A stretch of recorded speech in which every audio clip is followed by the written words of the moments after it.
हर हर Mahadev group Maninagar Ahmedabad द्वारा आयोजित चारधाम यात्रा 2026 अप्रैल मई और जून महीने में आयोजित इस पवित्र यात्रा का प्रति व्यक्ति खर्च सिर्फ 31,000 रुपये रखा गया है।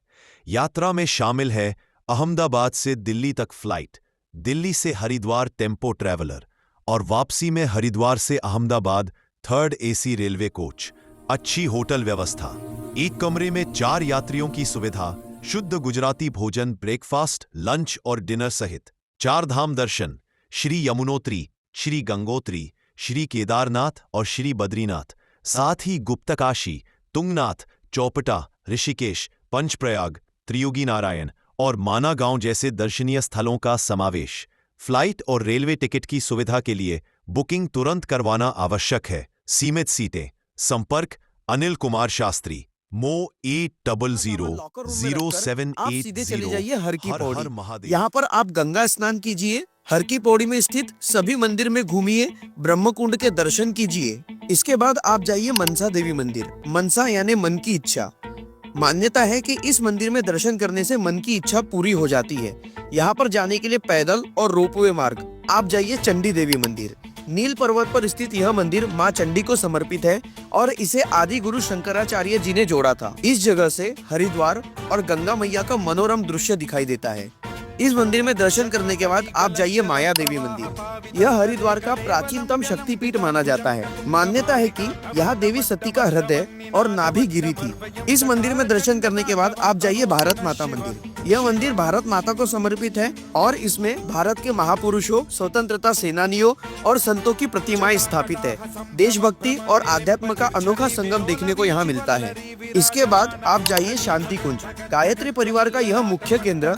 यहाँ योग, ध्यान, संस्कार और आध्यात्मिक प्रशिक्षण दिया जाता है।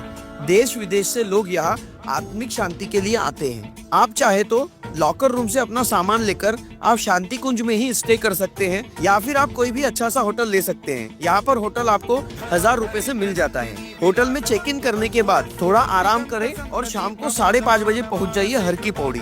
यहाँ पर आप दीपों से सजी हुई गंगा मैया को देखेंगे और यहाँ की गंगा आरती एक अलग ही भव्य अनुभव देती है। रात में विश्राम करने के बाद अब तैयार हो जाइए 4 धाम की यात्रा के लिए। दोस्तों, 4 धाम की यात्रा सही तरीके से करने के लिए किसी अच्छी ट्रैवल एजेंसी से पैकेज जरूरी मिलेगा। मसूरी में केम्प्टी वाटरफॉल घूमते हुए आप बरकोट जाएंगे। आपका नाइट स्टे यहीं पर होगा। तीसरे दिन सुबह उठकर आप जाइए बरकोट से जानकी चट्टी। जानकी चट्टी में आपकी गाड़ी पार्क हो जाएगी।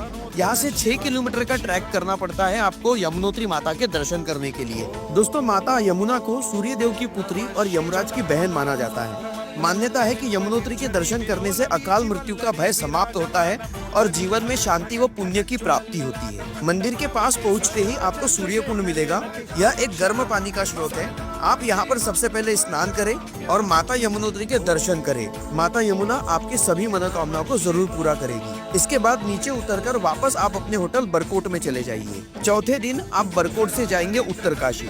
रास्ते में जाते समय आपको शिव गुफा और उत्तरकाशी में स्थित काशी विश्वनाथ मंदिर के दर्शन करने हैं। उसके बाद बहुत ही पावन है। आप इस यात्रा को पैदल, घोड़ा खच्चर, पालकी या हेलीकॉप्टर के माध्यम से पूरा कर सकते हैं। शाम 5 बजे तक केदारनाथ धाम में पहुंचने की कोशिश कीजिए। मंदिर के पास पहुंचते ही आपकी सारी थकान चुटकियों में खत्म हो जाती है। यहाँ पर शाम को 6 बजे की आप आरती अटेंड कीजिए। यहाँ पर रुकने के लिए टेंट या होटल रूम ले लीजिए और कोशिश करें कि पहले ही बुक करें अगर आप खुद से यात्रा कर रहे हैं तो। और दोस्तों, अगर आप हमसे पैकेज लेते हैं तो हम आपको बाबा केदारनाथ के रुद्राभिषेक यानी कि स्पेशल पूजा भी अरेंज करवा कर देते हैं। यहाँ पर मंदिर में दर्शन कीजिए, रात्रि विश्राम कीजिए, अगले दिन सुबह उठिए, सुबह फिर से आप दर्शन कर सकते हैं, आसपास का परिसर घूमिए और शाम 6 बजे तक आप गौरीकुंड वापस आ जाइए। अगले दिन सुबह उठकर आप चले जाइए त्रियुगी नारायण मंदिर। यह वही मंदिर है जहाँ पर माता पार्वती और भगवान शंकर का विवाह हुआ था और मान्यता है कि यहाँ पर जलने वाली अग्नि उनकी विवाह की साक्षी अग्नि है जो आज भी 3 युगों से जल रही है। इसलिए इस मंदिर को त्रियुगी नारायण मंदिर कहा जाता है। 10 से 11 बजे तक इस मंदिर में दर्शन करके आप सीधे चले जाइए चोपता। चोपता में जाते समय आपको पहले ऊखी मठ मिलेगा। ऊखी मठ में ओमकारेश्वर मंदिर के दर्शन कीजिए। यह वही मंदिर है जहाँ पर बाबा केदारनाथ की शीतकालीन गद्दी का निवास होता है।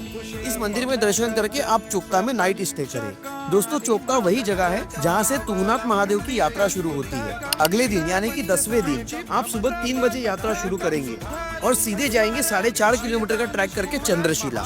दोस्तों बर्फ से ढका यह पहाड़ बेहद ही खूबसूरत होता है और यहाँ का सनसेट कभी मिस मत करना। इसके बाद वापस 1.5 किलोमीटर नीचे उतरिए, तुंगनाथ महादेव के दर्शन कीजिए और दर्शन करके लगभग दोपहर 3 बजे तक नीचे आ जाइए और अपनी गाड़ी में बैठकर सीधे चले जाइए पीपल कोटी के लिए। 11वें दिन आप पीपल कोटी से जोशीमठ होते हुए बद्रीनाथ जाएंगे। दोस्तों जोशीमठ में नरसिंह मंदिर है। यह वही मंदिर है जहाँ पर भगवान बद्री विशाल की शीतकालीन गद्दी का निवास होता है। यहाँ पर दर्शन कीजिए। इसके बाद आप दर्शन कीजिए विष्णु प्रयाग के। यह प्रयाग धौली गंगा और अलकनंदा नदी के संगम से बना हुआ है। इन जगहों को दर्शन करके आप पहुँच जाइए बद्रीनाथ। बद्रीनाथ पहुँचने का टारगेट सुबह 9 बजे का रखिए। यहाँ पर पहुंचकर गर्म पानी के कुंड में स्नान कीजिए, भगवान बद्री विशाल के दर्शन कीजिए, बद्रीनाथ के आसपास का परिसर घूमिए और 1 बजे अपने गाड़ी में बैठकर यहाँ से 3 किलोमीटर दूर पहुँच जाएंगे आप माना गाँव। दोस्तों माना गाँव भारत का अंतिम तथा प्रथम विलेज माना जाता है। यहाँ पर आप गणेश गुफा के दर्शन कीजिए, व्यास गुफा के दर्शन कीजिए। व्यास गुफा वही गुफा है जहाँ पर गणेश जी ने बैठकर महाभारत लिखी। इसके बाद सरस्वती नदी का उगम स्थल के दर्शन कीजिए, स्वर्गारोहिणी मार्ग के दर्शन कीजिए। यह वही रास्ता है जहाँ से 5 पांडव स्वर्ग की ओर गए थे और इस बात को उनकी प्रतिमा के द्वारा यहाँ पर बहुत ही सुंदर चित्रित वर्णन किया गया है। इसके बाद गाड़ी में बैठकर आप वापस पीपल कोटी चले जाइए। अब 12वें दिन आप पीपल कोटी से चलेंगे ऋषिकेश के लिए। इस दिन आपको सबसे पहले मिलेगा नंदा प्रयाग, जहाँ पर अलकनंदा और नंदाकिनी नदी का संगम होता है। इसके बाद आपको मिलेगा कर्ण प्रयाग, जहाँ पर अलकनंदा और पिंडर नदी का संगम होता है।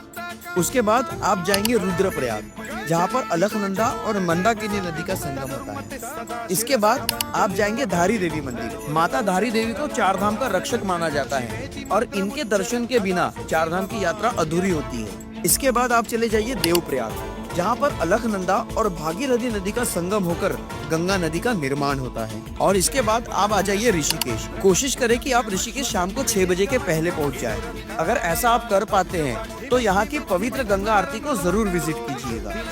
इस आरती को अटेंड करने के बाद आप राम झूला और लक्ष्मण झूला का नाइट व्यू और नाइट मार्केट बिल्कुल भी मिस मत करना। इसमें शनिवार और रविवार को आने से बचे, क्योंकि वीकेंड में यहाँ बहुत भीड़ होती है और आधे से ज्यादा समय तो जाम में ही चला जाता है। और इसके बाद आप चाहे तो ऋषिकेश से डायरेक्ट ट्रेन पकड़ के अपने शहर के लिए वापसी कर सकते हैं। दोस्तों वैसे तो 4 धाम की यात्रा 10 दिन में पूरी हो जाती है, पर यहाँ पर मैंने आपके रास्ते में आने वाले सभी प्लेसेस को कवर कर लिया है और इसलिए यह यात्रा आपकी 13 से 14 दिनों की हो रही है। अगर आपके पास इतने दिन हैं, तो इन सभी प्लेसेस को कवर करने के बाद आपके मन में कोई रिग्रेट नहीं रहेगा कि यार मैंने उस प्लेस को छोड़ दिया, काश मेरे पास 1-2 दिन एक्स्ट्रा रहते और मैं उसे भी कवर कर लेता। तो अगर आपको इस यात्रा को 10 दिन में कवर करना है तो सुबह सुबह हरिद्वार पहुंच जाइए। सीधे 4 धाम की यात्रा शुरू कीजिए। इसमें आप यमुनोत्री, गंगोत्री, केदारनाथ, बद्रीनाथ, धारी देवी मंदिर, माना गांव, कर्ण प्रयाग, देव प्रयाग, नंदा प्रयाग, रुद्र प्रयाग, विष्णु प्रयाग, चोपता, तुंगनाथ, हर्षिल वैली, विश्वनाथ मंदिर, ऋषिकेश का राम झूला, लक्ष्मण झूला और 5 प्रयाग,